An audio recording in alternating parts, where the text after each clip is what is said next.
Baik, cek. Apakah suara saya bisa terakses dengan jelas, Bapak Ibu?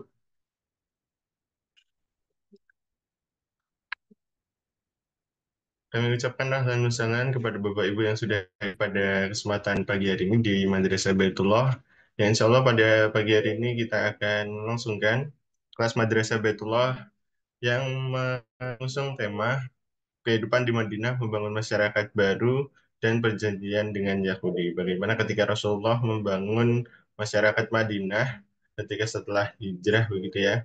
Dan kita belajar tidak hanya sebatas dari sirahnya saja, tetapi bagaimana nanti ketika value-value Nabi Muhammad SAW menyampaikan ajaran Islam pada masyarakat Madinah dan bagaimana membangun masyarakat Madinah itu dengan masyarakat yang baik dan tidak jahiliyah lagi gitu. Bapak Ibu kami ingatkan untuk kelas Madrasah Baitullah saat lagi akan kami mulai, tapi kami ingatkan kepada Bapak Ibu yang sudah hadir pada ruang virtual Zoom untuk menggunakan namanya dengan nama asli dan tidak menggunakan nama samar atau nama julukan gitu ya, agar nanti ketika berinteraksi dengan Ustadz dapat dengan memanggil dengan nama yang baik. Kemudian yang kedua, Bapak Ibu, kami ingatkan untuk bisa melaksanakan presensi pada kelas pagi hari ini nanti akan dibagikan presensinya yaitu melalui Google Form dan Bapak Ibu dapat mengisi Google Form tersebut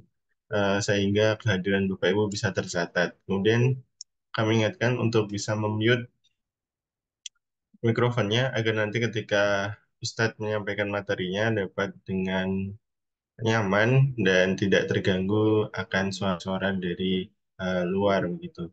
Dan kami ingatkan Bapak Ibu untuk bisa mencatat apabila nanti ada ilmu-ilmu atau informasi-informasi yang baik yang dapat disampaikan dari Ustadz. Baik, kita mulai untuk kelas Madrasah Baitullah pada kesempatan pagi hari ini. Bismillahirrahmanirrahim. Assalamualaikum warahmatullahi wabarakatuh. Yang kami hormati Ustadz Syahdi Takaryawan selaku founder dari Wonderful Umrah dan juga pembina di Madrasah Baitullah. Yang kami hormati Ustazah Ida Nurlaila selaku pembina dan juga founder juga dari Madrasah Baitullah. Yang kami hormati Ustadz Didin Anjar Hidiansyah selaku pembicara pada kesempatan pagi hari ini yang akan insya Allah membawakan materi mengenai kehidupan di Madinah, membangun masyarakat baru dan perjanjian dengan Yahudi. Dan yang kami cintai sekaligus diridai oleh Allah Subhanahu wa taala, jamaah segenap jamaah Madrasah Baitullah yang insya Allah senantiasa dilindungi oleh Allah dan dilimpahi barokah oleh Allah Subhanahu wa taala. Marilah kita mulai untuk kelas Madrasah Baitullah pada kesempatan pagi hari ini dengan mengucapkan syukur kehadirat Allah Subhanahu wa taala. Alhamdulillah nahmaduhu wa nasta'inuhu wa nastaghfiruh wa na'udzubillahi min shururi anfusina wa min syarriti a'malina. May yahdihillahu fala mudilla lahu wa may yudlilhu fala hadiya lahu. Asyhadu an la ilaha illallah wahdahu la syarika lah wa asyhadu anna Muhammadan abduhu wa rasuluhu la nabiyyu wa rasulullah. Rabbi shrah li sadri wa yassir li amri wa hlul 'uqdatam min lisani yafqahu qawli. Amma ba'du. Nantiasa tadi saya ucapkan puja dan puji syukur kehadirat Allah Subhanahu wa taala Tuhan yang memberikan kita kesempatan, kesehatan, kenikmatan iman Islam sehingga pada pagi hari ini Bapak Ibu dapat senantiasa hadir untuk mempersiapkan bekal-bekal terbaik, untuk mempersiapkan ilmu-ilmu terbaik ketika nantinya dipanggil oleh Allah Subhanahu wa taala untuk berkunjung ke rumahnya Allah ke Baitullah, menyiapkan dengan ilmu-ilmu terbaik dan juga bagaimana membuat diri Bapak Ibu menjadi seorang Muslim dan Muslimah yang qawi, yang senantiasa untuk bisa mempelajari Islam ini secara kafah dan tidak hanya sebatas itu, Bapak Ibu juga lebih semangat sebagai orang-orang pilihan yang senantiasa dilindungi oleh Allah untuk bisa hadir di majelis-majelis ini. Tak lupa juga salat serta salam senantiasa tercurahkan kehadirat baginda Rasulullah Shallallahu Alaihi Wasallam. Bagaimana cara kita senantiasa meneladani beliau? Salah satunya mengikhtiarkan hadir pada kesempatan dia hari ini untuk mengetahui sirah-sirahnya beliau dan kita harap-harap cemas nantinya ketika nanti di yaumil akhir bertemu dengan beliau senantiasa nantinya kita berharap-harap cemas untuk menjadi salah satu umatnya beliau dan menjadikan diri ini senantiasa pantas untuk mendapatkan syafaat beliau dan bersama dengan beliau nanti di yaumil akhir kelak masuk ke jannahnya Allah. Amin. Baiklah Bapak Ibu, marilah kita mulai kelas madrasah pada kesempatan pagi hari ini dengan baca basmalah bersama-sama. Bismillahirrahmanirrahim. Kemudian saya sapa dulu ahlan Bapak Ibu yang sudah hadir. Mengingatkan sekali lagi untuk bisa mute dan juga menamai ruang virtual Zoom-nya dengan nama yang asli. Dan di sini sudah hadir Ustadz Deden Anjar Hadiansah, MHUM, sebagai pemateri kita. Kami sapa dulu. Assalamualaikum Ustadz, apakah sudah bisa bergabung suaranya?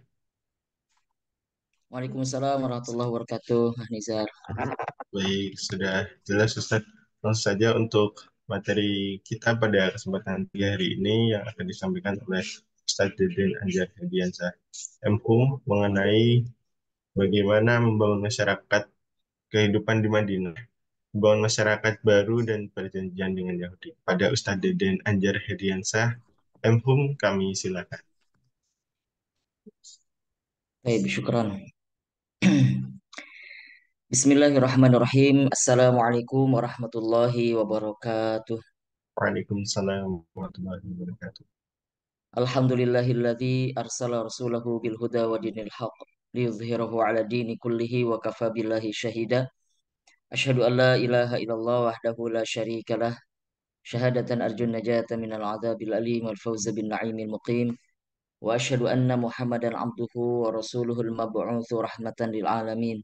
Allahumma salli wa sallim wa barik ala sayyidina Muhammadin wa ala alihi wa ashabihi ajma'in wa man tabi'ahum ala siratil mustaqim amma ba'd. Bapak Ibu sekalian yang dirahmati Allah Subhanahu wa taala, alhamdulillah pada pagi hari ini kita semua masih merasakan limpahan karunia nikmat rahmat Allah Subhanahu wa taala yang dengannya kita bisa menjalankan aktivitas kita, tugas-tugas kita, kewajiban kita. Kita bersyukur kepada Allah atas semua itu dan mudah-mudahan Allah Subhanahu wa taala menerima kesyukuran kita dan menambahkannya dengan lipatan-lipatan kenikmatan sebagaimana yang telah dijanjikannya la in syakartum la azidannakum. Bapak Ibu sekalian yang dirahmati Allah Subhanahu wa taala, alhamdulillah kita pada hari ini sudah memasuki hampir setengah ya dari bulan Sya'ban. Artinya sebentar lagi kita akan menjelang bersama-sama bulan Ramadan. Kita masih tetap berdoa kepada Allah Subhanahu wa taala, Allahumma barik lana fi Sya'ban wa balighna Ramadan. Mudah-mudahan Allah menyampaikan kita ke bulan Ramadan yang kita nanti-nantikan kedatangannya dan Allah memberikan kekuatan kepada kita untuk bisa mengisi bulan Ramadan itu dengan berbagai kebaikan dan amal soleh. Bapak Ibu sekalian yang dirahmati Allah Subhanahu wa taala, pagi hari ini insya Allah kita akan kembali mengkaji tentang sejarah kehidupan Rasulullah Shallallahu Alaihi Wasallam. Di pertemuan sebelumnya, kalau tidak salah, kita sudah membahas peristiwa hijrahnya Rasulullah Shallallahu Alaihi Wasallam dari Mekah ke Madinah. Dan ada banyak sekali ibrah, ada banyak sekali pelajaran dari peristiwa itu. Dan pada kesempatan pagi hari ini, kita akan membahas secara lebih spesifik berkaitan dengan langkah-langkah Rasulullah Shallallahu Alaihi Wasallam yang dilakukan setelah beliau tiba di Madinah. Ini satu fase penting, bahkan sangat penting di dalam fase-fase sejarah perjalanan kehidupan dan perjuangan Rasulullah Shallallahu Alaihi Wasallam. Bagaimana selama kurang lebih 2 tahun Rasulullah Shallallahu Alaihi Wasallam mengkondisikan negeri Madinah sampai akhirnya negeri itu menjadi negeri yang sangat kuat dan mampu untuk menjawab tantangan-tantangan eksternal yang dihadapi oleh kaum muslimin saat itu. Mengapa 2 tahun? Nanti kita bahas, kita jelaskan ya. Kenapa kurang lebih hanya 2 tahun Rasulullah eh, membangun negara Madinah tersebut ya. Jadi tentu saja apa yang dilakukan oleh Rasulullah SAW atas taufik, ya, bimbingan dari Allah Subhanahu Wa Taala. Keberhasilan Rasulullah SAW membangun Madinah itu adalah tuntunan langsung dari Allah Subhanahu wa taala, dan selain itu juga tentu saja merupakan bagian daripada bukti kecerdasan Rasulullah Shallallahu alaihi wasallam. Nah, dari sana insya Allah kita akan mendapatkan banyak sekali ya, pelajaran ya, terutama dalam konteks bagaimana seorang pemimpin bisa membangun negerinya dengan sedemikian rupa hanya dalam waktu yang singkat tetapi sangat signifikan. Dan aslinya apa yang dilakukan oleh Rasulullah SAW itu bisa kita teladani, bisa kita contoh untuk bisa memberikan kemaslahatan yang lebih konkret terhadap masyarakat dan negara kita. Jadi negara itu dibangun bukan berdasarkan emosional, bukan berdasarkan eh, ketidaktahuan ya, tetapi negara itu dibangun harusnya berdasarkan kalau kita sebagai muslim adalah eh, contoh-contoh berdasarkan pada contoh-contoh ya, yang sudah dilakukan oleh Rasulullah Shallallahu Alaihi Wasallam di masa dahulu.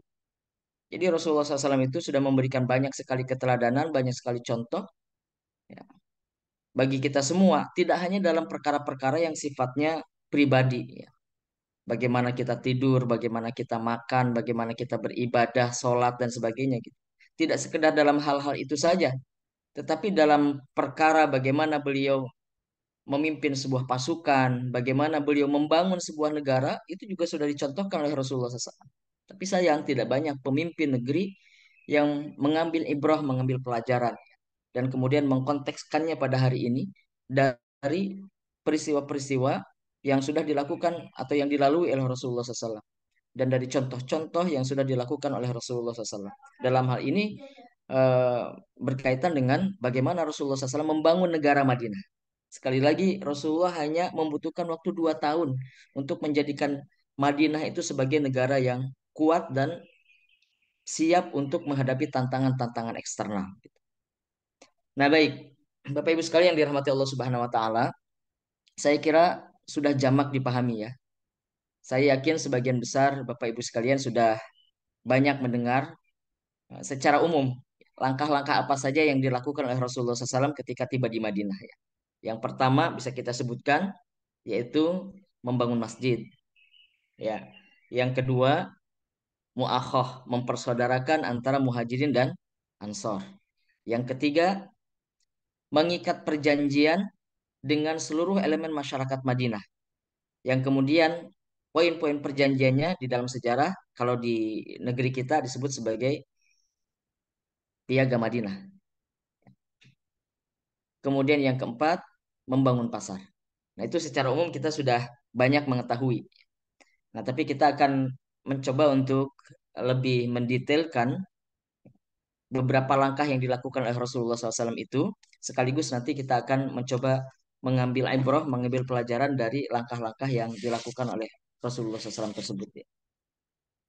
Baik, jadi setibanya Rasulullah SAW di Madinah, langkah pertama yang beliau lakukan adalah membangun masjid. Dan ini menjadi satu pelajaran penting bagi kita. Ketika Rasul tiba di Madinah, yang dibangun bukan rumahnya sendiri. Ketika Rasulullah SAW tiba di Madinah, yang difikirkan bukan tentang dirinya, tetapi justru satu langkah strategis, yaitu membangun masjid. Dan masjid inilah yang kemudian menjadi bangunan pabrik pertama yang ada di Madinah. Menjadi bangunan pabrik pertama. Kalau di Mekah, dahulu sebelum Rasulullah SAW hijrah ke Madinah, ya, ada bangunan pabrik yang sering digunakan oleh masyarakat Mekah saat itu. Namanya Darun Nadwah. Darun Nadwah itu juga sebetulnya dibangun oleh nenek moyangnya Rasulullah SAW, namanya Qusay bin Kilab. Qusay bin Kilab itulah yang membangun Darun Nadwah dengan tujuan untuk digunakan sebagai tempat berkumpulnya para pembesar Quraisy.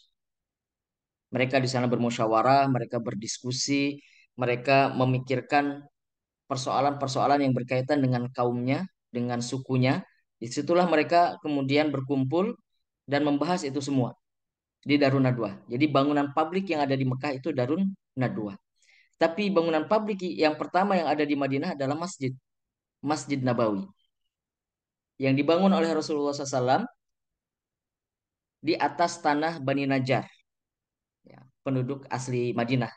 Jadi ketika Rasulullah SAW tiba di sana, awalnya beliau itu kemudian disambut dan tinggal sementara di rumah Abu Ayyub Al-Ansori, ya, tinggal sementara. Sebelum kemudian nanti dibangun masjid, kemudian di samping masjid itu melekat di dinding masjid ada kamar yang dibangun oleh kaum muslimin untuk Rasulullah SAW. Ya. Awalnya ada dua kamar ya, awalnya ada dua kamar eh, yang menempel langsung ke dinding masjid. Nanti Rasulullah SAW setelah bangunan masjidnya selesai, kemudian kamar untuk Rasulullah SAW juga selesai, nanti pindah ke bangunan samping masjid itu. Nah, Masjid Nabawi ini didirikan di atas tanah Jar, khususnya tanah yang dimiliki oleh Sahal dan Suhail. Sahal dan Suhail ini seorang anak muda ya, kakak beradik yang memiliki tanah tersebut. Jadi Rasulullah SAW mendatangi Sahal dan Suhail itu untuk membeli tanah itu, tanah yang akan digunakan untuk mendirikan masjid. Tapi Sahal bin Suhail ini menolak karena Sahal bin dan Suhail ini ingin mewakafkan, yang menghibahkan tanah itu untuk dibangunkan masjid di atasnya. Tapi Rasulullah SAW tidak menghendaki itu, beliau tetap ingin membeli tanah itu. Ya, sampai akhirnya karena itu kehendak dari Rasulullah SAW, akhirnya Sahal dan Suhail menerima ya pembayaran untuk tanah yang mereka miliki. Jadi tanah itu pada mulanya luasnya 10.000 hasta persegi. 10.000 hasta persegi.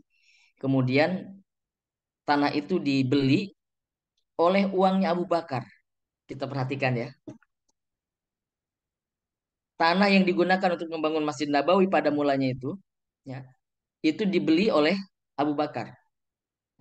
Jadi uangnya Abu Bakar. Ya memang Rasulullah SAW yang melobi, kira-kira yang meminta kepada Sahal dan Suhail itu untuk eh, bersedia menerima pembayaran atas tanahnya itu ya. Tetapi yang membayarnya itu adalah Abu Bakar As-Siddiq dengan harga 10 dinar emas. Saat itu dibeli dengan 10 dinar emas. Akhirnya terjadilah transaksi, maka tanah terbeli ya, untuk dibangun Masjid Nabawi di atas. Jadi Bapak Ibu sekalian yang dirahmati Allah Subhanahu wa taala, kita bisa menyimpulkan bahwa tanah yang dibangun di atasnya untuk Masjid Nabawi itu pada mulanya merupakan wakaf dari Abu Bakar As-Siddiq. Ya. Maka kita bisa membayangkan ya, kita bisa membayangkan betapa besarnya aliran pahala yang mengalir untuk Abu Bakar As-Siddiq, wakaf untuk Masjid Nabawi. Ya, yang sampai hari ini digunakan untuk beribadah ya, yang kemuliaannya itu nomor dua setelah Masjidil Haram ya. Masjidil Haram, kemudian Masjid Nabawi, kemudian Masjidil Aqsa kan. Jadi wajar kalau kemudian Rasulullah SAW pernah mengatakan bahwa andaikan amal Abu Bakar itu ditimbang di satu sisi dibandingkan dengan amal seluruh manusia dari sejak zaman Nabi Adam sampai hari kiamat nanti, ya, amal soleh Abu Bakar itu lebih berat dari amal kebaikan semua manusia. Ini dari satu amal saja, wakaf Masjid Nabawi saja, kita tidak bisa membayangkan betapa besarnya aliran pahala yang terus mengalir kepada Abu Bakar As-Siddiq. Ya. Maka setelah transaksinya selesai, dibangunlah Masjid Nabawi. Ya. Nah, kalau di dalam tulisan Dr. Nizar Abazah itu dijelaskan ya, bagaimana bangunan pertama Masjid Nabawi itu. Sangat detail ya. Baik itu fondasi, tiang-tiangnya, kemudian atapnya dijelaskan bagaimana bangunan pertama Masjid Nabawi itu. Tapi kita tidak akan sedang membahas itu ya. Kita akan membahas tentang bagaimana eh, Masjid Nabawi itu berfungsi pertama kalinya bagi kaum muslimin saat itu. Nah, di antara bangunan di Masjid Nabawi itu ada satu tempat khusus yang diperuntukkan oleh Rasulullah SAW bagi Ahlus Suffah. Ahlus Suffah ini pada mulanya adalah orang-orang yang datang dari Mekah, yaitu orang-orang muhajirin yang mereka tidak mendapatkan tempat tinggal. Ya. Jadi beberapa sahabat yang datang dari Mekah itu ada di antara mereka yang tertampung di rumahnya di rumahnya orang-orang Madinah. Jadi disambut, kemudian mereka ditempatkan di rumahnya orang-orang Ansor. Tetapi tidak semua kebagian. Ya. Ya mungkin orang Ansor yang kaya raya, yang rumahnya besar, mereka bisa menampung orang muhajirin di rumah mereka dengan sangat senang mereka yang menampung orang-orang muhajirin itu. Tapi kan tidak semuanya orang Ansor itu kaya raya dan rumahnya luas. Sehingga ada sebagian dari kaum muhajirin itu yang tidak tertampung di rumahnya orang-orang Ansor. Sehingga ketika sampai di Madinah mereka tidak punya tempat tinggal. Maka dibuatkanlah satu tempat khusus untuk mereka di semacam serambi ya, semacam serambi masjid. Ya. Disitulah kemudian ditempatkan orang-orang muhajirin yang tidak mendapatkan tempat tinggal itu, yang kemudian disebut sebagai ahlus suffah. Ahlus suffah ini memang tinggalnya di masjid, tidak di rumah. Ada banyak kisah ya terkait dengan ahlus suffah itu, berapa jumlah mereka ya, bagaimana kesalihan mereka, bagaimana kecerdasan mereka, yang akhirnya mereka inilah orang-orang yang seringkali pertama kali mendapatkan pengajaran dari Rasulullah SAW. Ya. Jadi semacam orang-orang yang akhirnya nyantri ya. Nyantri tinggal di masjid ketika Rasulullah SAW memberikan pengajaran, mereka lah yang pertama kali mendapatkan pengajaran dari Rasulullah SAW, pendidikan dari Rasulullah SAW. Sehingga bisa kita sebut bahwa masjid itu juga saat itu fungsinya menjadi sebagai tempat pendidikan. Tapi di samping itu masjid juga berfungsi sebagai tempat perundingan, tempat pengambilan keputusan, ya, dan menjadi tempat pemberangkatan pasukan perang, sekaligus pemilihan komandan pasukannya itu juga dilakukan di masjid. Bahkan masjid juga dijadikan sebagai tempat untuk menerima delegasi. Ketika Rasulullah SAW menjadi pemimpin Madinah kan, banyak utusan dari penguasa-penguasa lainnya dari negeri-negeri lainnya datang ke Madinah untuk bertemu, ya, apakah itu dalam konteks urusan politik dan sebagainya, menemui Rasulullah SAW, dan oleh Rasulullah ditemui mereka ini, para delegasi ini di masjid. Makanya di Masjid Nabawi itu ada salah satu pilar ya yang disebut sebagai pilar delegasi. Karena disitulah di tiang itu, di pilar itulah biasanya Rasulullah SAW menemui para delegasi dari negeri lain. Jadi masjid ini di masa Rasulullah SAW luar biasa fungsinya. Ya, sekali lagi masjid itu dijadikan sebagai tempat pendidikan, tempat perundingan, tempat mengatur strategi, memberangkatkan pasukan perang, memilih komandan perang, ya, kemudian tempat untuk menerima delegasi dan lain sebagainya. Nah, sehingga eh, masjid itu betul-betul powerful fungsinya ya. Nah, dari sinilah dari masjid itu kemudian Rasulullah SAW juga memimpin kota Madinah. Sehingga masjid juga bisa kita pahami di masa itu, di masa Rasulullah SAW, sebagai pusat pemerintahan, sebagai bangunan yang dijadikan oleh Rasulullah SAW sebagai bangunan untuk mengelola sebuah negara. Jadi kalau negara-negara lain atau penguasa-penguasa lain, ya ketika mereka berkuasa di satu wilayah, yang mereka bangun itu adalah kerajaan, istana, ya. Yang mereka bangun istana kan. Di masa itu, di masa Rasulullah juga ada kekuasaan-kekuasaan lainnya yang sudah sangat besar, yang karena mereka ini lahir lebih dulu daripada Islam ya. Ada Persia, ada Romawi, kemudian ada Yaman di selatan gitu ya, kemudian ada Mesir. Ya semua kekuasaan itu memiliki istana. Ya, sebagai bangunan pemerintahan ya, mereka membangun istana, ya.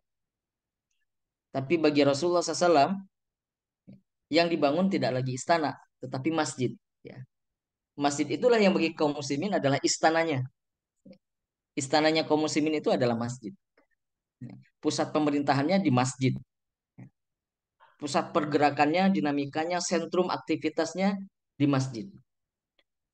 Nah, sehingga sekali lagi masjid ini banyak fungsinya di masa Rasulullah SAW. Ya. Tidak sekedar untuk sholat, tentu saja untuk sholat sudah barang tentu ya. Di masa itu sholat dilaksanakan di masjid. Bahkan semuanya diseru ketika masuk waktu sholat untuk datang ke masjid. Di sana berkumpul para sahabat, berbincang mereka di sana setelah sholat ya, saling bertukar informasi, saling bertanya kabar dan sebagainya dan sebagainya. Sehingga betul-betul menjadi sentrum aktivitas, menjadi pusat aktivitas dari seluruh umat Islam saat itu. Ya. Baik, Bapak Ibu sekalian yang dirahmati Allah Subhanahu Wa Taala. Jadi kesimpulannya, masjid di masa Rasulullah SAW itu menjadi tempat yang paling penting di Madinah. Ya. Dia berfungsi sebagai tempat ibadah, tentu saja. Yang pertama, sebagai lembaga pendidikan, sebagai markas perjuangan, sebagai lembaga permusyawaratan, sekaligus sebagai lembaga pemerintahan. Ya. Nah, ini fungsi masjid yang ada di masa Rasulullah Shallallahu Alaihi Wasallam. Jadi masjid ini juga sebagai simbol dari eh, kuatnya entitas kaum muslimin di masa itu di Madinah. Jadi sebelumnya ketika di Mekah, aktivitas kaum muslimin itu kan dilakukan secara sembunyi-sembunyi.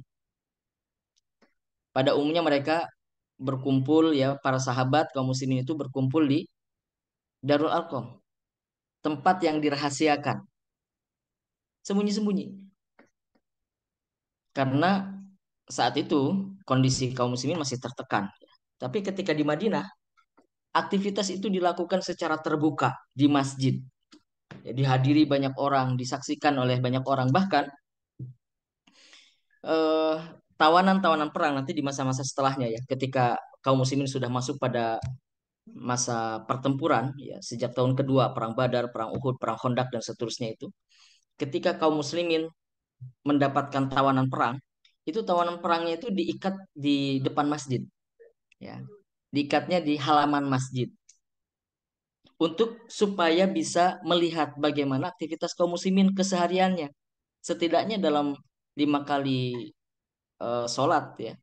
Bagaimana kaum muslimin itu misalnya datang berbondong-bondong, kemudian setelah itu mereka berbincang dan sebagainya. Itu para tawanan perang itu melihat bagaimana aktivitas di masjid itu. Sehingga tidak sedikit dari mereka, dari tawanan perang itu akhirnya masuk Islam hanya karena melihat aktivitas kaum muslimin di masjid itu. Ya. Artinya masjid menjadi sangat terbuka, ya, eh, bisa diakses oleh siapapun. Kaum muslimin melaksanakan berbagai kegiatan di masjid itu. Ini menunjukkan bahwa umat Islam di Madinah adalah umat Islam yang merdeka, yang bebas, melaksanakan berbagai aktivitasnya secara terbuka. Lain halnya ketika di Mekah mereka harus sembunyi-sembunyi, harus tertutup pertemuan mereka, harus dirahasiakan gitu. Nah, jadi masjid itu sebagai simbol kemenangan. Dulu di Mekah kami sembunyi-sembunyi, tapi di Madinah kami sudah melaksanakan kegiatan kami, aktivitas kami secara terbuka. Kira-kira gitu. Jadi bangunan pabrik pertama yang didirikan oleh Rasulullah SAW dan kaum muslimin di Madinah adalah masjid yang difungsikan untuk berbagai macam kepentingan. Ya. Nah maka kalau kita ingin mencontoh apa yang telah diteladankan oleh Rasulullah dan kaum muslimin di masanya, hari ini masjid seharusnya difungsikan demikian. Ya, tidak lagi sekedar dijadikan sebagai tempat untuk beribadah. Itu hanya salah satu bagian fungsi masjid sebetulnya. Hanya salah satu saja. Tapi mestinya masjid itu menjadi berdaya ya, yang bisa di dalamnya dilakukan berbagai macam aktivitas. Nah, tapi sebagian besar ya masjid masjid hari ini hanya digunakan untuk sholat saja. Nanti setelah sholat dikunci misalnya, menjadi sangat sepi, tidak ada aktivitas. Meskipun ada sebagian masjid ya yang sudah baik pengelolaannya, manajemennya ya. Ada kajian di dalamnya, kemudian nanti ada agenda-agenda sosial ya. Ada pasar murah dilakukan di depan masjid misalnya gitu. Kemudian eh, ada lembaga kemanusiaannya misalnya dan sebagainya dan sebagainya. Eh, tapi kita terus mendorong agar masjid-masjid yang pengelolaan manajemennya itu baik ya, agar bisa terus meluas ya dan akhirnya kita menjadi paham terkait dengan apa fungsi masjid sebenarnya. Pusat pemerintahan itu ya, di masa dahulu tidak di istana-istana itu, ya. Tidak di kerajaan-kerajaan itu, tapi di masjid. Ya. Pusat pergerakan itu di masjid. Baik, itu langkah pertama yang dilakukan oleh Rasulullah SAW. Salah satu langkah yang sangat strategis. Yang kedua yang dilakukan oleh Rasulullah SAW itu adalah mu'akhah. Mempersaudarakan antara muhajirin dan ansar. Allah berfirman dalam surah Al-Hujurat ayatnya ke-10. Innamal mu'minuna ikhwatun fa aslihu baina akhwaikum wattaqullaha la'allakum turhamun. Sesungguhnya orang-orang beriman itu bersaudara. Sebab itu damaikanlah, perbaikilah hubungan antara kedua saudaramu itu dan takutlah kepada Allah supaya kamu mendapat rahmat. Jadi kita sesama muslim itu bersaudara. Dan prinsip inilah yang kemudian dipraktikkan oleh Rasulullah SAW ketika beliau tiba di Madinah. Dipersaudarakan oleh Rasulullah SAW antara muhajirin dan ansor. Semuanya menjadi masyarakat yang satu, melebur menjadi masyarakat muslim yang satu. Rasulullah SAW berhasil mengubah pengelompokan masyarakat ya yang ada di Madinah pada waktu itu. Yang pada awalnya mereka ini dikelompokkan berdasarkan pada kesukuan, ada Aus, ada Khazraj, kemudian juga ada Yahudi di sana.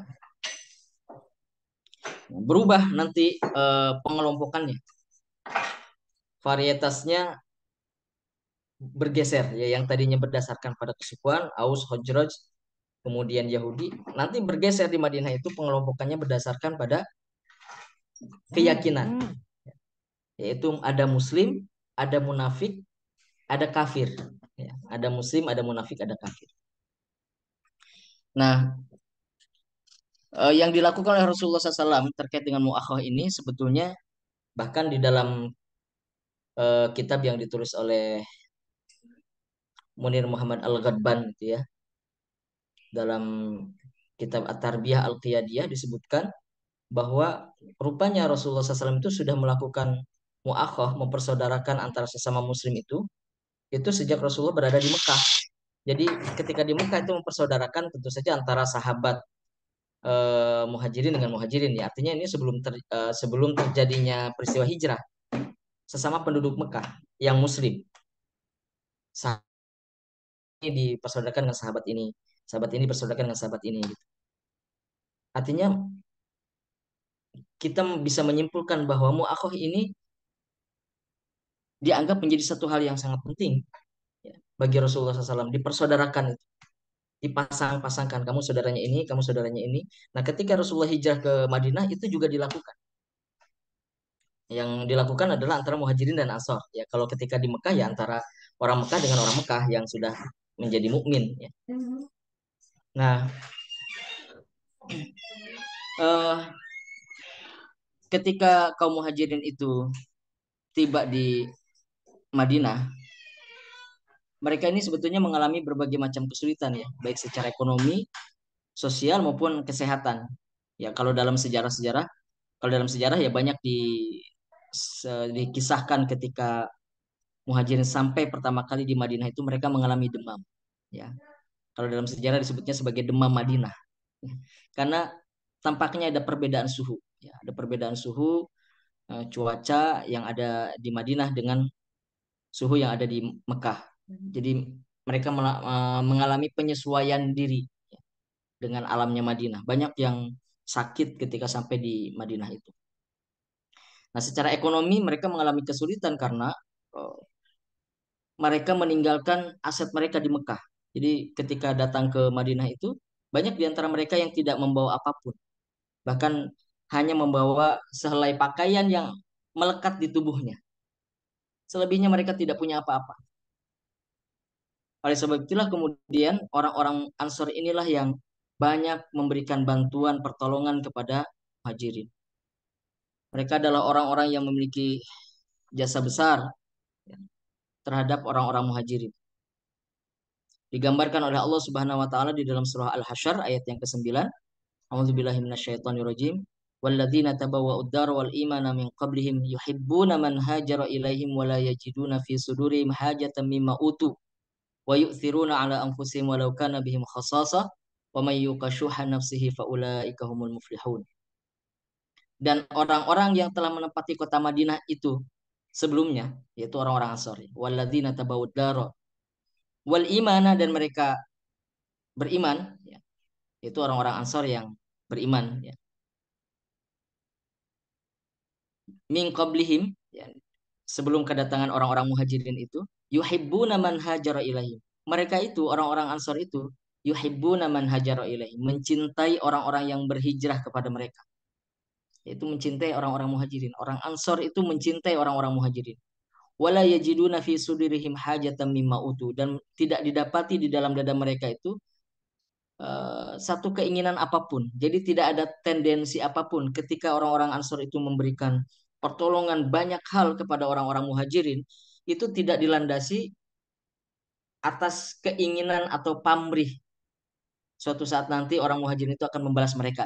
Tidak ada keinginan sedikit pun. Jadi yang mereka keluarkan itu tulus, sama sekali tidak ada tendensi apapun, tidak ada maksud apapun, betul-betul tulus. Nah, itu wala yajiduna fi sudurhim hajatan mimma utu wa yu'thiruna ala anfusihim wa law kana bihim khassasah. Nah, ini wa yu'thiruna ala anfusihim, dan mereka isar ala anfusihim.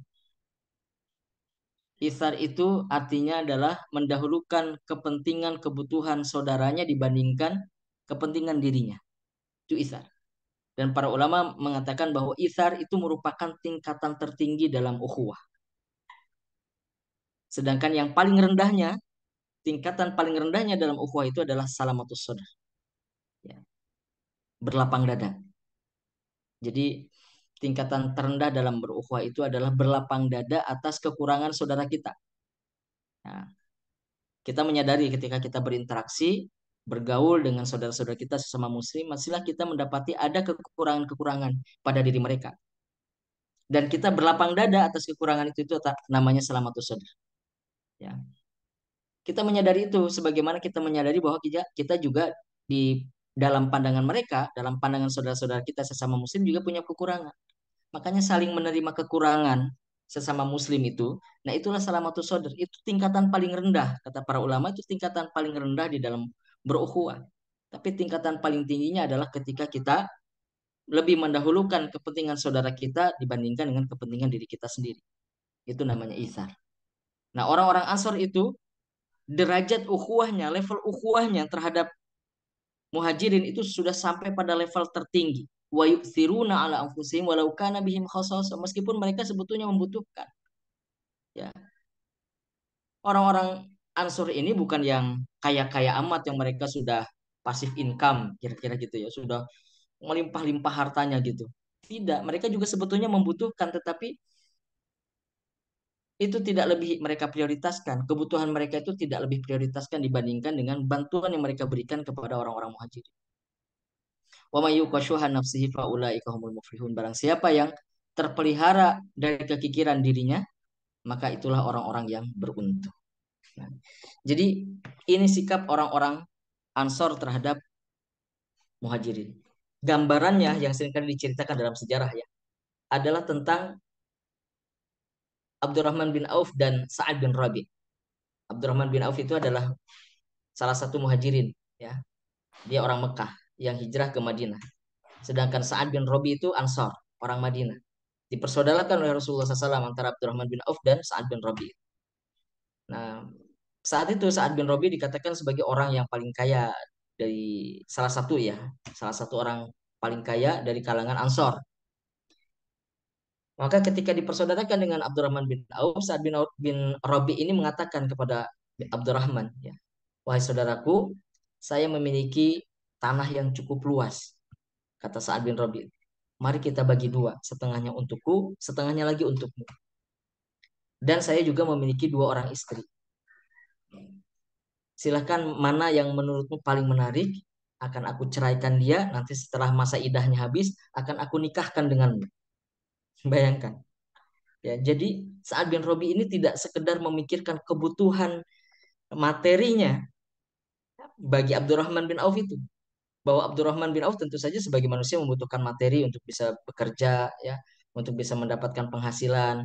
Maka Sa'ad bin Rabi memikirkan untuk bisa membagi eh, kebunnya dengan Abdurrahman bin Auf itu.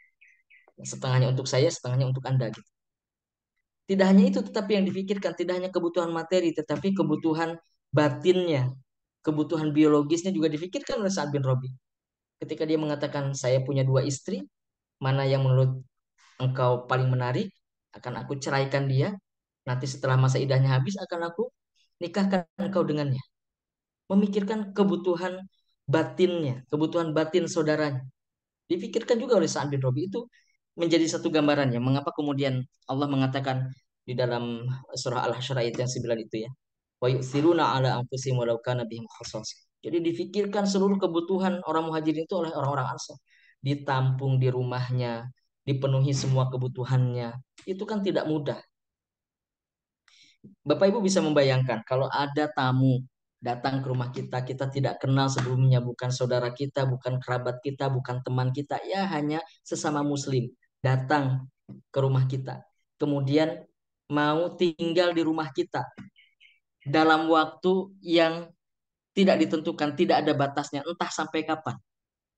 Kira-kira berat atau tidak bagi Bapak Ibu sebagai tuan rumah menampung orang tersebut gitu di rumah kita, ya, yang bertahun-tahun dan entah sampai kapan dia akan tinggal di rumah kita, tidak ada hubungan mahram lagi, ya, dan kebutuhannya kita penuhi, makannya, pakaiannya, ya, kan tidak mudah itu, dan itulah yang dilakukan oleh orang Ansor. Orang Ansor itu tidak tahu nanti orang Muhajirin itu, ya, ditampung di rumah mereka itu sampai kapan, mereka tidak tahu. Apakah sampai nanti misalnya mereka sudah mampu bekerja, ya, kemudian punya rumah sendiri, nanti akhirnya berpisah begitu. Entah sampai kapan tidak tahu. Dan seluruh kebutuhan orang muhajirin itu dipenuhi oleh orang-orang Ansor. Ya makannya, karena orang muhajirin tidak punya apa-apa saat itu. Makannya, kebutuhan yang lainnya itu dipenuhi oleh orang-orang Ansor. Makanya wajar Allah Subhanahu Wa Taala memuji orang-orang Ansor itu sedemikian rupa di dalam Al-Quran, dalam surah Al-Hasyr ayat yang ke-9. Memuji bagaimana sikap orang-orang Ansor itu ya terhadap orang-orang muhajirin. Nah, ini salah satu contoh itu ya yang terjadi antara Sa'ad bin Rabi dengan Abdurrahman bin Auf ya, untuk bisa kita punya gambaran betapa memang orang-orang Ansor itu sangat besar pertolongannya, bantuannya terhadap orang-orang Muhajirin ya. Nah, mu'akhah ini berhasil dilakukan oleh Rasulullah SAW, dan artinya Rasulullah berhasil menegakkan satu tiang utama dalam upaya untuk membangun peradaban. Di dalam kitab yang ditulis oleh Ibnu Khaldun, yaitu kitab Muqaddimah. Kitab Muqaddimah ini kitab yang sangat masyhur ya, karena memuat berbagai macam ilmu pengetahuan. Ya, kitab Muqaddimah itu bisa disebut sebagai kitab sejarah, bisa bisa disebut sebagai kitab tentang ekonomi juga bisa, bisa di apa namanya, disebut sebagai kitab yang membahas tentang antropologi juga bisa, karena memuat berbagai banyak macam hal itu dalam kitab itu. Padahal itu Muqaddimah ya. Muqaddimah artinya pendahuluan. Jadi Ibnu Khaldun itu menulis kitab, namanya sebetulnya kitab utuhnya itu kitab Al-Ibar. Kitab Al-Ibar itu berjilid-jilid. Nah, kemudian pendahuluannya Muqaddimah itu menjadi satu apa namanya? Satu pembahasan tersendiri. Di rak buku saya ada itu ya sebetulnya. Satu jilid tebal. Pendahuluannya aja satu jilid tebal. Nah, di situ disebutkan oleh Ibnu Khaldun bahwa pilar utama dari tegaknya sebuah peradaban itu adalah asobiyah. Asobiyah itu maknanya sebetulnya kalau makna bahasanya itu adalah fanatisme. Asobiyah itu fanatisme kesukuan, fanatisme kelompok. Ya. Fanatisme kelompok. Eh, Kenapa kemudian Ibnu Khaldun menggunakan istilah asobiyah bukan ukhuwah? Karena ya prinsip ini berlaku umum tidak hanya untuk orang-orang Muslim, tetapi juga untuk seluruh umat manusia. Siapapun kelompoknya, siapapun entitasnya yang memiliki eh, solidaritas sosial di dalam entitas tersebut, kelompok tersebut, merekalah yang paling berhak untuk bisa membangun sebuah peradaban. Ya, baik muslim maupun kafir. Kalau yang solidaritasnya kuat itu adalah orang-orang kafir, mereka lah yang nanti akan menguasai peradaban. Makanya tidak digunakan istilah ukhuwah Islamiyah. Karena meskipun orang muslim itu ya orang-orang yang soleh, orang-orang yang dekat dengan Allah Subhanahu wa taala, tetapi berpecah belah di antara mereka, mereka tidak akan mampu untuk bisa membangun peradaban. Dan mungkin gambaran itu terjadi ya sebagian besarnya dalam kehidupan umat Islam saat ini. Mereka masih sholat, mereka masih menjalankan syariat, mereka masih beribadah. Umat Islam itu ya masih, tapi berpecah belah. Kita berkelahi satu sama lain. Yang terakhir saya lihat tuh, yang terakhir kemarin ada pengajian ya Ustaz siapa Syafiq Reza Basalamah kalau tidak salah ya, yang dibubarkan di mana di Surabaya. Modelnya begitu, ada pengajian bubarin, pengajian bubarin, pengajian bubarin. Padahal prinsip kita di dalam eh, berukhuwah ya, kita di dalam berinteraksi dengan sesama muslim maupun dengan orang-orang kafir itu ada prinsipnya kan. Adillatin al mu'minina aizzatin al kafir. Berlemah lembut terhadap mukmin dan bersikap tegas terhadap orang-orang kafir. Itu prinsip dalam Al-Qur'an. Kalau bersama orang mukmin itu yang dikedepankan terlebih dahulu adalah husnudzonnya. Kalau kepada sesama muslim. Bagaimanapun misalnya ada kesalahan yang dilakukan oleh sesama muslim, kita kedepankan terlebih dahulu husnudzon yang sebelum nanti ada penjelasan, ada tabayun.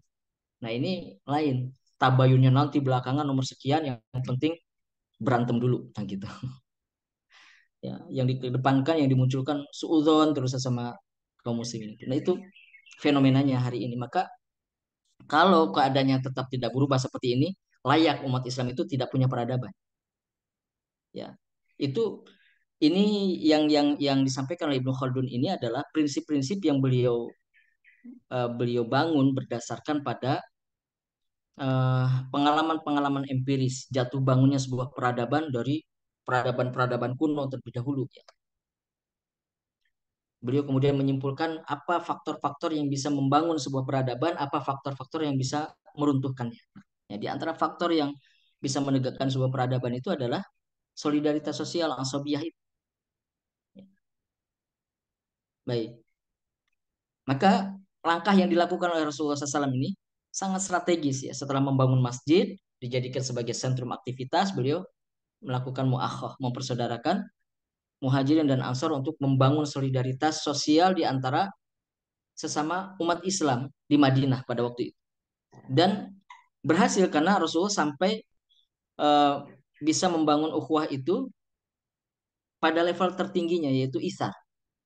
Sampai pada isar. Ya, tidak sekedar ukhuwah yang biasa-biasa saja tetapi sampai pada isar. Nah, Bapak Ibu sekalian yang dirahmati Allah Subhanahu wa taala, biasanya yang menjadi penyakit dari ukhuwah itu, dari sebuah persaudaraan yang mengikat kuat itu adalah orientasi duniawi. Ya. Jadi hubungan apapun ya, yang dilandasi pada kepentingan-kepentingan duniawi itu menjadi rapuh, sangat rapuh.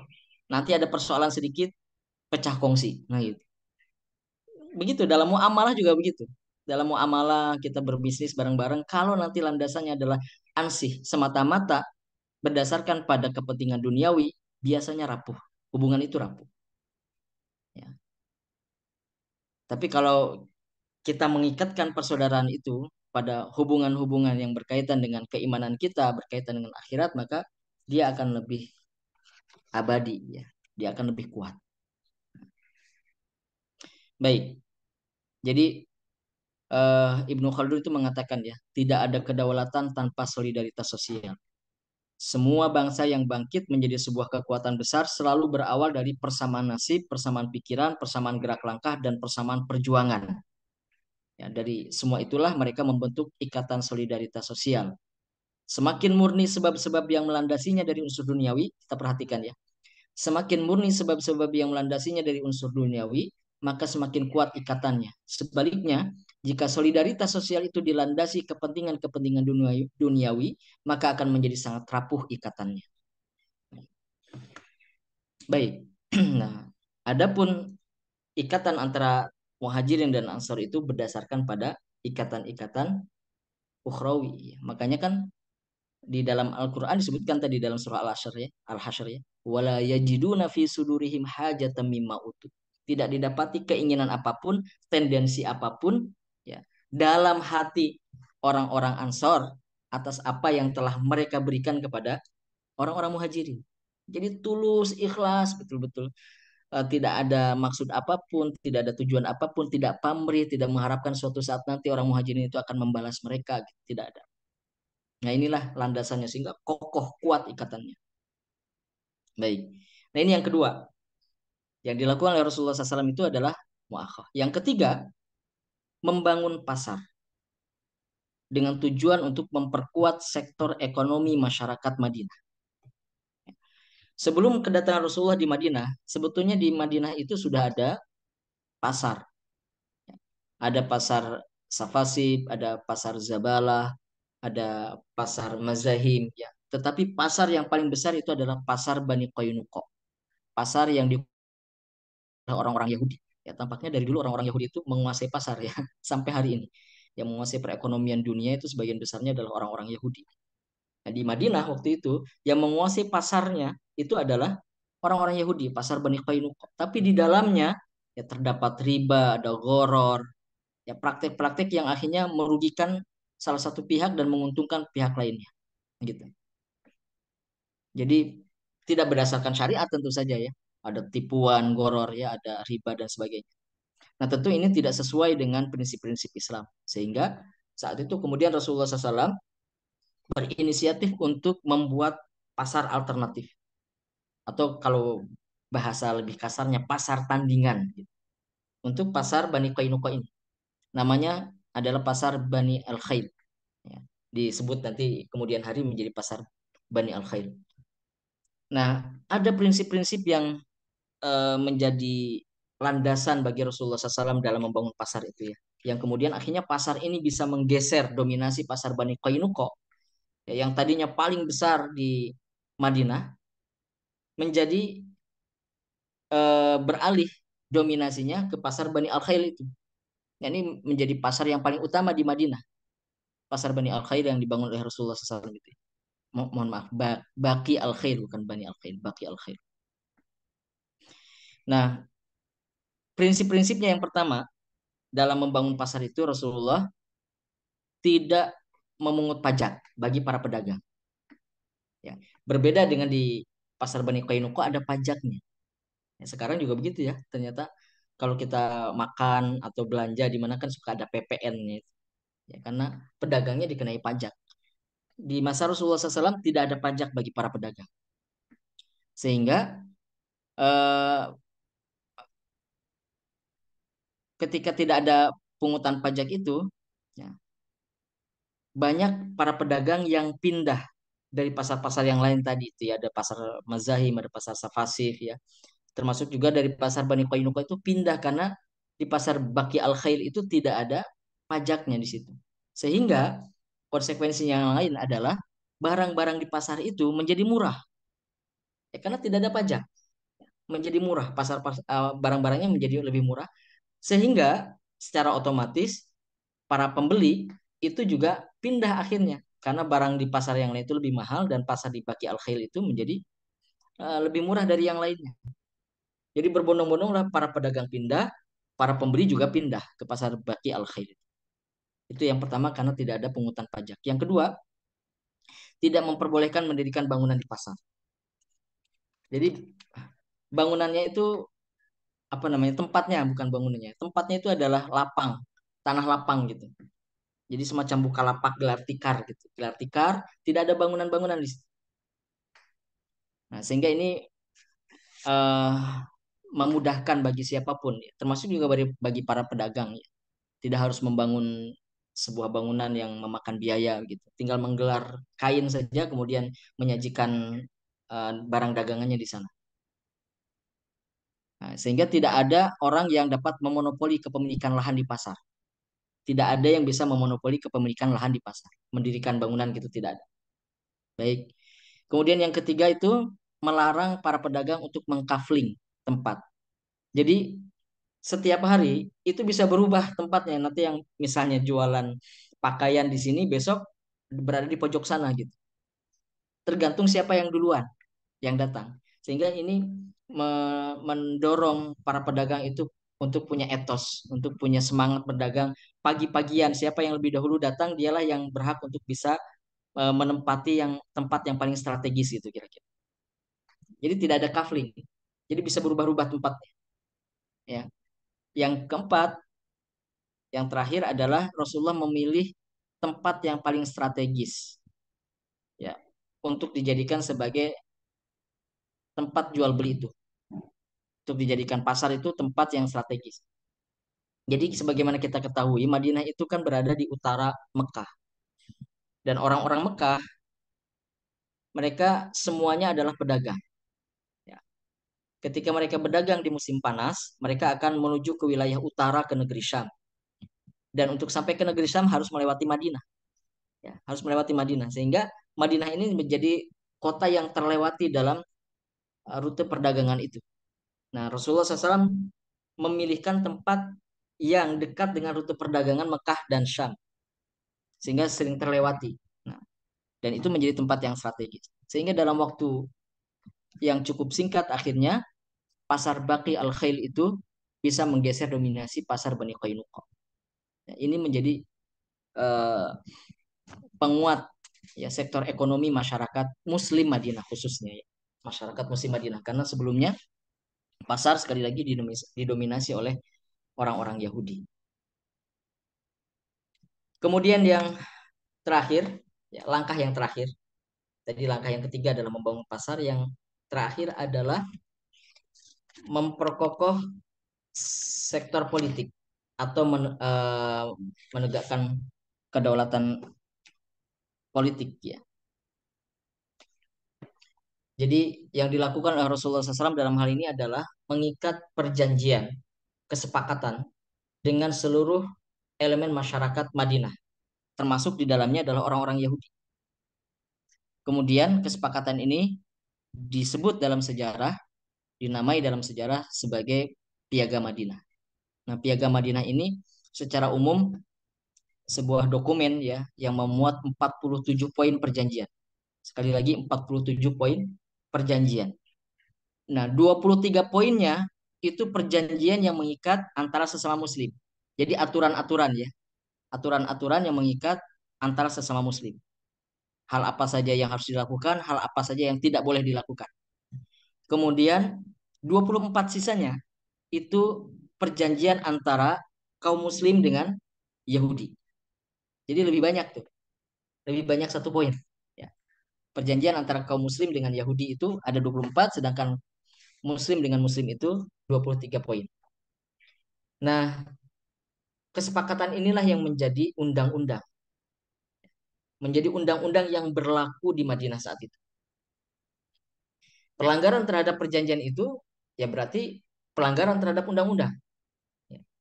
Makanya kemudian kenapa pada akhirnya nanti orang-orang Yahudi itu ya ada Bani Qainuqa, Bani Quraidah, Bani Nadir itu terusir dari Madinah bukan karena kezaliman Rasulullah SAW dan kaum muslim di Madinah yang mengusir mereka. Tidak. Tetapi karena mereka telah melanggar perjanjian, telah melanggar undang-undang yang berlaku di Madinah saat itu, yang secara otomatis membuat mereka keluar terusir dari Madinah secara otomatis. Ya, karena itu sudah menjadi kesepakatan di awal. Jadi bukan karena Muslim masuk ke Madinah kemudian mengusir orang-orang Yahudi dari Madinah, bukan. Tapi karena sebelumnya sudah ada perjanjian di antara mereka, di antara seluruh elemen masyarakat, bahkan tidak hanya antara Muslim dengan Yahudi, tapi seluruhnya mengikat kepada seluruh penduduk Madinah. Ya, nah ketika undang-undang itu atau aturan itu dilanggar, maka secara otomatis mereka akhirnya terusir dari Madinah. Nah inilah dokumen politik pertama. Ya. Jadi kalau Muhammad Hussein Haikal itu dalam bukunya mengatakan tentang Piagam Madinah ini ya. Inilah dokumen politik yang telah diletakkan Muhammad sejak 1350 tahun silam dan telah menetapkan adanya kebebasan beragama, kebebasan menyatakan pendapat, jaminan atas keselamatan harta benda, dan larangan melakukan kejahatan. Dia telah membukakan pintu baru dalam kehidupan politik dan peradaban dunia masa itu. Dunia yang selama ini hanya menjadi permainan tangan tirani, dikuasai oleh kekejaman dan kehancuran semata. Bahkan beberapa ahli juga mengatakan itu dokumen pertama yang memuat nilai-nilai demokrasi. Dokumen pertama yang memuat nilai-nilai demokrasi di dunia. Undang-undang yang sangat demokratis gitu, adalah Piagam Madinah. Nah, jadi keempat langkah Rasulullah SAW ini, kalau kita perhatikan, Bapak Ibu sekalian, yang dirahmati Allah Subhanahu Wa Taala, ya, masjid berfungsi saat itu sebagai sentrum aktivitas. Apapun aktivitasnya, termasuk aktivitas politik, dilakukan di masjid. Kemudian mu'akhoh adalah di dalam rangka untuk memperkuat solidaritas internal umat Islam. Yang ketiga, membangun pasar adalah untuk membangun sektor ekonomi, memperkuat sektor ekonomi masyarakat Madinah. Dan yang kelima, ya, Piagam Madinah dimaksudkan untuk menciptakan stabilitas politik internal masyarakat Madinah, stabilitas politik. Maka empat hal ini sebetulnya sudah cukup bagi sebuah negara. Sudah cukup. Ada sentrum aktivitasnya, ya, ada kekuatan solidaritas internal, ukhuwah Islamiyah. Kalau dalam umat Islam kan ukhuwah Islamiyahnya kuat, kemudian ekonominya kuat, politiknya stabil. Cukup nggak kira-kira untuk sebuah negara? Cukup, nggak perlu apa-apa lagi itu udah. Politiknya stabil, ekonominya kuat, masyarakatnya bersatu, ada sentrum aktivitasnya, sudah kuat itu. Maka hanya dalam waktu 2 tahun, Madinah itu menjadi negara yang kuat. Negara yang secara internal sudah siap berhadapan dengan tantangan-tantangan luar, tantangan-tantangan eksternal. Kenapa saya mengatakan demikian? Karena pada tahun kedua Hijriah terjadi perang. Perang Badar namanya. Tahun kedua Hijriah, tahun kedua setelah hijrahnya Rasulullah SAW ke Madinah. Peperangan ini kan menghadapkan antara kekuatan umat Islam dengan pihak eksternal. Dalam hal ini adalah dengan orang-orang Quraisy. Artinya hanya dalam waktu 2 tahun Madinah itu sudah siap menghadapi kekuatan eksternal manapun. Setelah itu kan berturut-turut berperang, ya. 1 tahun kemudian setelah perang Badar, perang Uhud, kemudian perang Khandaq, terus dan seterusnya. Ya, jadi cukup dalam waktu 2 tahun sebuah negara yang dibangun oleh Rasulullah SAW itu siap untuk menghadapi kekuatan eksternal. Kalau kita bandingkan dengan negara kita, tanpa kita ini ingin menjelek-jelekan ya, tetapi kita ini ingin mengevaluasi ya, sebetulnya. Negara kita ini kan sudah merdeka berapa? 70 tahun lebih ya. Merdeka 70 tahun lebih. Kalau kita tanyakan sekarang, apakah Indonesia, negara kita ini, bangsa kita ini sudah siap berhadapan dengan kekuatan-kekuatan atau tantangan-tantangan eksternal? Ya, kalau kita tanyakan, jawabannya apa? Kita ini sudah siap nggak bersaing, menghadapi tantangan eksternal, bahkan berkonfrontasi, ya, berkonfrontasi dengan kekuatan eksternal, ya, berhadap-hadapan dalam kekuatan militer, gitu misalnya. Sudah bisa, sudah mampu atau enggak? Gitu. Sudah 70 tahun kita merdeka ini dibangun oleh pemimpin-pemimpin kita. Nah, jadi memang dalam membangun negara ini juga nggak boleh salah arah gitu. Harus tahu caranya bagaimana, meskipun detail-detailnya itu tentu lebih kompleks ya. Tetapi eh, apa namanya, arah utamanya itu harus kita ketahui, kita pahami bersama apa saja poin-poin pentingnya. Ya, mempersatukan bangsa gitu ya, memperkuat sektor ekonominya, bagaimana caranya berpihak kepada masyarakat. Di situ kan sebagaimana yang kita lihat di langkah-langkah yang dilakukan oleh Rasulullah SAW ketika membangun pasar ya, tidak, justru tidak ada pungutan pajak gitu ya. Kemudian mempermudah setiap orang yang terlibat dalam kegiatan ekonomi itu, tidak ada kesulitan, para pedagang merasakan kebaikan, para pembeli juga merasakan kebaikan gitu dalam uh, interaksi perdagangan itu. Nah, dan sebagainya dan sebagainya. Kemudian membangun stabilitas politik. Nah, Bapak Ibu sekalian yang dirahmati Allah Subhanahu wa taala, itu beberapa hal yang bisa kita ambil sebagai ibrah ya dari langkah-langkah yang dilakukan oleh Rasulullah SAW ketika tiba di Madinah. Dengan langkah-langkah itu Rasulullah SAW berhasil uh, menuntun masyarakat Madinah pada satu keadaan yang sangat baik ya. Bahkan di kemudian hari menjadi superpower Madinah itu yang kemudian berhasil menghadapi Persia, berhasil menghadapi Romawi, berhasil menghadapi Yaman ya, dan sebagainya dan sebagainya. Tentu atas apa yang telah dilakukan pertama kali oleh Rasulullah Sallallahu Alaihi Wasallam. Baik, terima kasih Bapak Ibu sekalian dirahmati Allah Subhanahu Wa Taala. Saya cukupkan.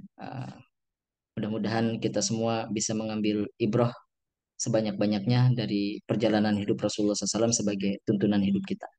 Terima kasih. Wassalamualaikum warahmatullahi wabarakatuh. Waalaikumsalam warahmatullahi wabarakatuh. Jazakumullah khair kepada Ustaz Jajan Anjar Hidiansyah yang telah memberikan kita materi dan juga informasi bagaimana keadaan masa Madinah pada saat sebelum adanya kaum muhajirin dan juga sesudahnya ada kaum muhajirin ketika berhijrah ke Madinah. Dan mungkin dari Bapak Ibu ada yang ingin ditanyakan ketika nanti sebelum saya buka sesi diskusi bisa dipersiapkan dulu nih Bapak Ibu untuk pertanyaannya. Terus sebelum itu kami sampaikan dulu untuk informasi-informasi mengenai program-program dari Wonderful Umroh atau dari Madrasah Baitullah. Yang pertama ada Bapak Ibu sekiranya eh, ini dari Wonderful Umroh mengadakan program umroh awal Ramadan dan juga umroh akhir Ramadan 2024. Kemudian ada umroh akbar eksklusif bersama dengan Ustadz Cahyadi Takatayawan dan juga Ibu Ida Nur Laila.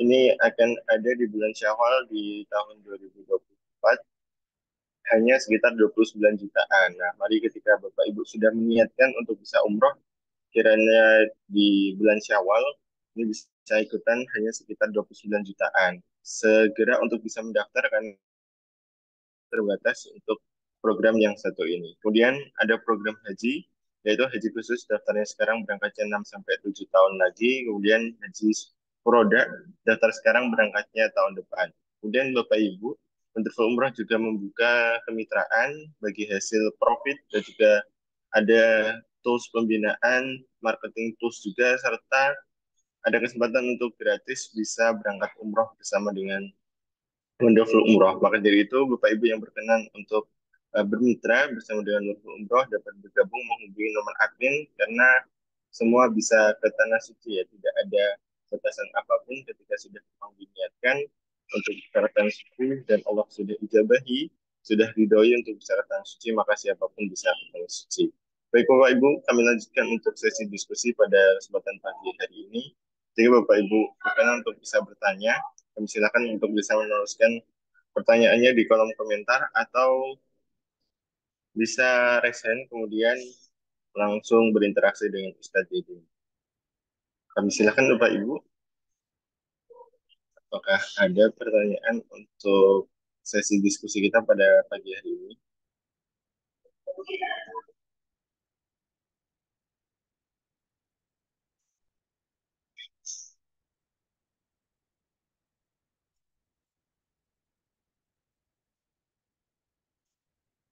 Baik, sepertinya belum ada nih dari Bapak Ibu nih.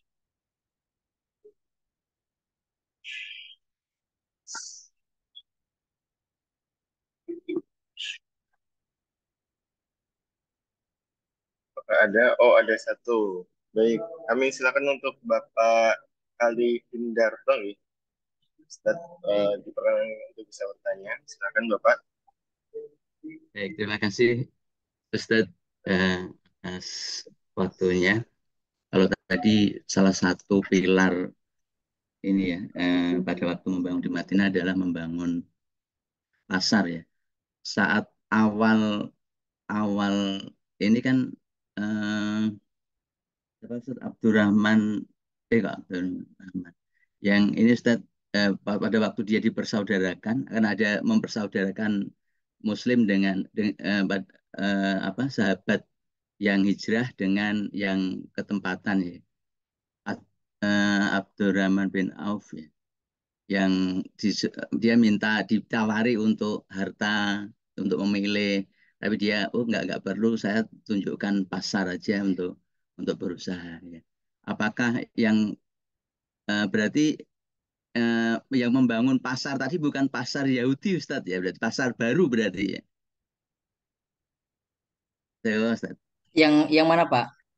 Yang tadi kan Ustadz menjelaskan untuk membangun pasar yang di di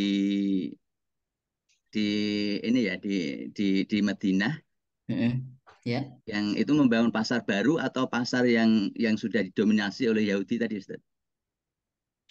Eh, Pasar Yahudi sudah ada, kemudian Iya. pasar-pasar yang lain juga ada. Yang paling besar kan tadi pasar Bani Koinuko. Yang lain ada pasar Mazahim, ada pasar Safasif gitu. Nah itu sudah ada sebelumnya.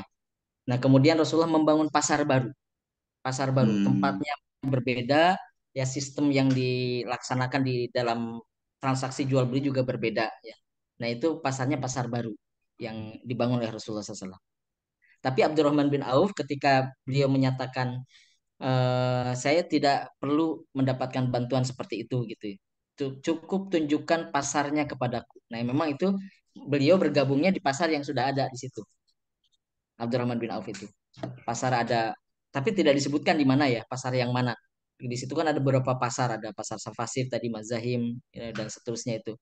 Nah, atau pasar Bani Koinoko tidak disebutkan di pasar yang mana, tetapi sudah ada pasar di Madinah. Disitulah kemudian Abdurrahman bin Auf berdagang mulai perdagangannya sampai beliau akhirnya sukses berhasil menjadi pedagang yang kaya raya gitu.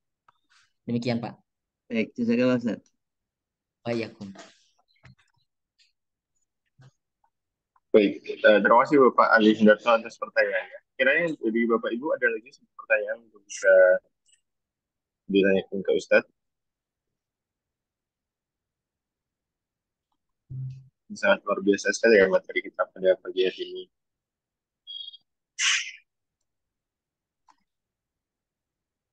Baik, apabila belum ada Bapak Ibu,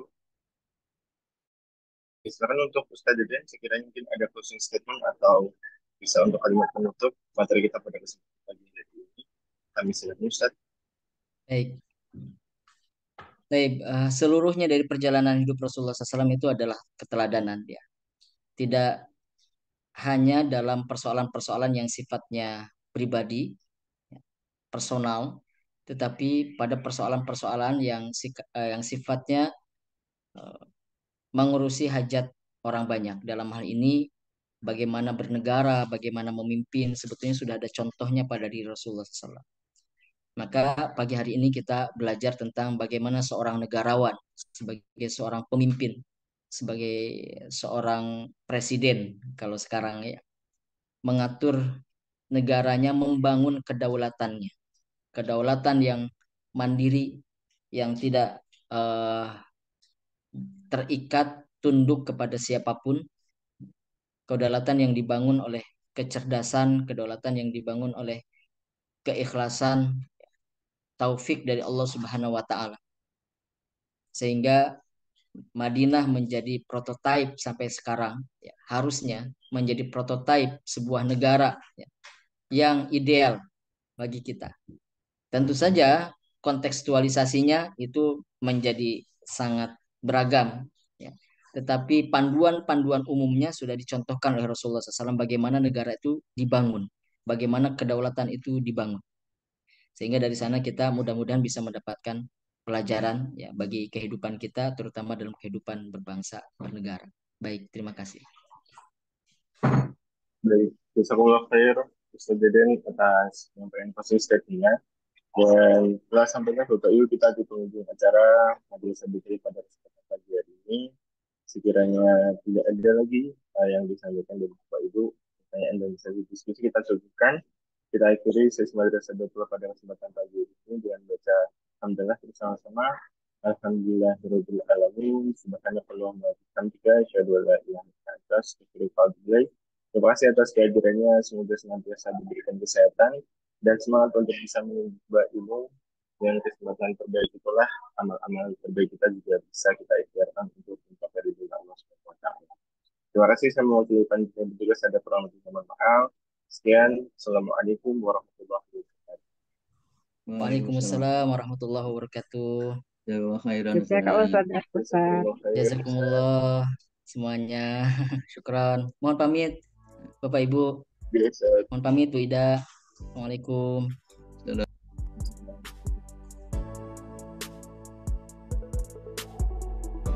There's something on my mind, on my mind. I just can't get it right, can't get it right. It doesn't go away, doesn't go away. Even though I try to ignore it, I just want peace of mind, I want peace of mind. I feel like breaking down time after time, and it keeps coming back, always coming back. Hey, all my life, down